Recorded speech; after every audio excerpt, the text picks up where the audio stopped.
but failed. All dead had become his own dead, victims of his country's enemies' relentless efforts to commit genocide and the abysmal failure of those in charge to protect the innocent. "Listen to these acoustics," Vasong said, and pointed to the ceiling, as if it were possible to see the music filtering down. "Astonishing that the sound reaches down this far, isn't it?" As the sour notes split the dank air, instead of violins tuning up, David heard an air raid siren before his brain acknowledged it was only an auditory mirage. He would kill to quell this constant onslaught of memories. Except without them, what would sustain him long enough for him to carry out his plan? Memory was a mystery. Why did he remember some moments, was even haunted by them, when others, desperate as he was to remember them, like the smell of his wife's hair, still eluded him? "We're directly under Vienna's greatest concert hall now," Vasong explained as he took off his glasses and wiped them with a navy bandana.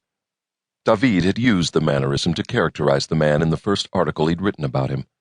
After putting the glasses back on, Vasong pointed to the north wall, which had several fissures in it. "This area abuts an ancient shaft that leads up to the building's sub-basement. The music is traveling through the grates that were once part of an old heating system." "And you're sure this area isn't mapped?" A clash of cellos, horns, flutes, and oboes struggled, but was unable to settle into harmony. One instrument dominated, then another, and then another, all together creating discordant aggregates, the same way David's mind threw up distinct and separate memory snapshots. His wife's face, a mass of bloody, unrecognizable horror. Then Liesel's face years before, laughing at one of his pathetic attempts to tell a joke on a lazy afternoon at the beach. His son, Isaac, at 5, insisting on taking his bicycle to bed with him the first day he got it. Then the raw stump where Isaac's left foot used to be. And on, and on. David counted each memory as if that proved something. But what? That he had once been a sane man living a purposeful life? Or that he had valid and palpable reasons for what he was planning? Hans was still explaining. "From the Middle Ages on, these caverns were mostly used as burial chambers until they became so unsanitary that in the 1700s Emperor Joseph II shut them down. Who would map tombs?" "That doesn't look like an artifact from the 1700s. David pointed to a crushed olive-drab metal pail, half buried in a corner of the grotto. He'd learned when he was a rookie reporter that details told the truth, even when people lied. "During World War II, the government reopened a few sections as bomb shelters. When the buildings above them were hit, some of the caves collapsed. Hundreds of people were crushed to death.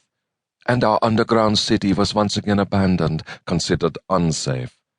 Except, for some of us, it's safer down here than up there, isn't it?"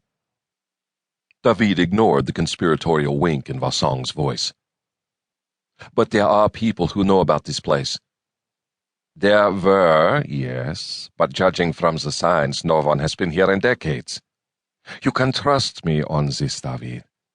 And you can also pay me. I believe that was our agreement. I deliver your site, you deliver my fee."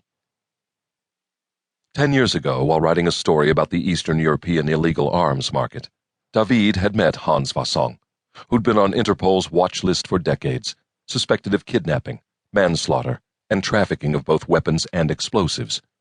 Over the years, the journalist had gained the criminal's trust and used him as a source. Now their positions were reversed. David wasn't reporting on a story this time. He was going to be the story, and Vasong was the one who could expose him. Unzipping his dark green knapsack, David pulled out the thick envelope and handed it to Vasong, who opened it, counted through the pile of 200-euro notes, then wordlessly stuffed the envelope inside his jacket pocket and patted it down. "So tell me, when will you have everything arranged?" "By Monday or Tuesday." "You'll move down here then?" Vasong's question sounded like urging. "What have you heard? Is there any new chatter?" "Tangentially. Ahmed Abdul has been spotted in Serbia." Serbia was slightly more than 500 kilometers.